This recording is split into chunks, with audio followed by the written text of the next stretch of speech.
هات بقى شويه بصل وطاسه كده ومعلقتين زيت وتعالي على النار زي ما انا عامله كده. يلا وهقول لك نعمل ايه. اكله في منتهى الجمال. يا دوبك بس ايه ندبل البصل بتاعنا كده. شويه بقى ايه فراخ بايته عندك كده مسلوقه، فراخ مشويه، وبايت عندك شويه فراخ بتمسكيهم تفصصيهم بالشكل ده كده. وبعد ما دبلنا البصل هننزل بالفراخ اللي احنا فصصناها وندي ايه تشويحتين حلوين كده.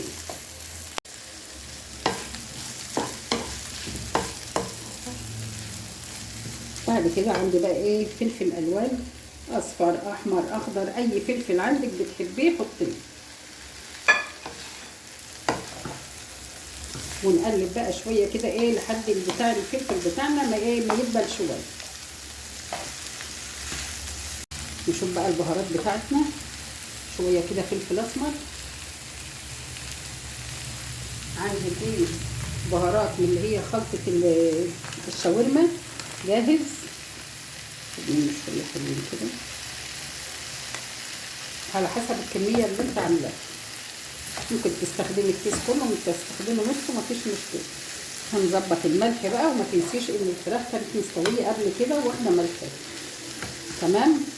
شويه الملح كده حاجه بسيطه خالص.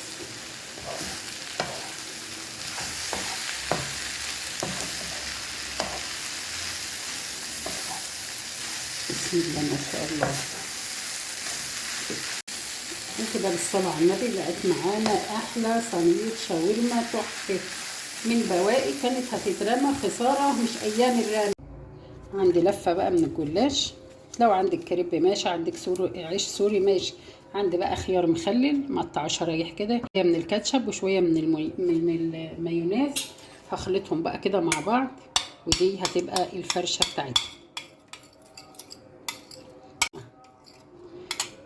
يلا بينا نلف اول واحد. خدت كده ايه 3 ورقات من الجلاش، 3 طبقات اهو. تمام. مش هدهن بينهم ولا اي حاجه. هجيب بقى بسم الله الرحمن الرحيم اعمل فرشه حلوه بقى كده. لا ما شاء الله.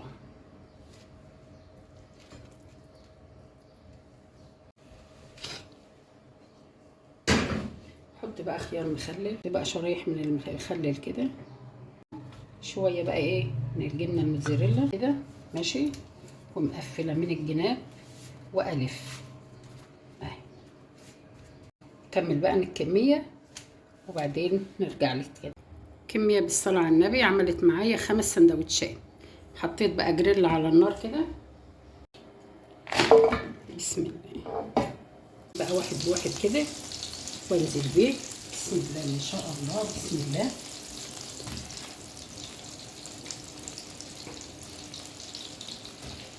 وهقلب على كل ناحيه بقى ايه لحد ما تحمر. تاخد بقى معاكي الشكل الجميل ده وتفضلي تقلبي فيها لحد ايه ما بتخلصي الكميه كلها. بسم الله ما شاء الله. عسل. شايفه الشاورما عامله من جوه ازاي؟ تحفه تحفه. اتمنى بقى الفيديو بتاعنا يكون عجبك وتجربي الطريقه. ولو انت اول مره تشوفي قناتي اتمنى تشتركي في القناه، تعمل لايك وتكتبي كومنت تصلي فيه على النبي. بحبكم في الله. اشوفكم في فيديو جديد وكل سنه وانتم طيبين.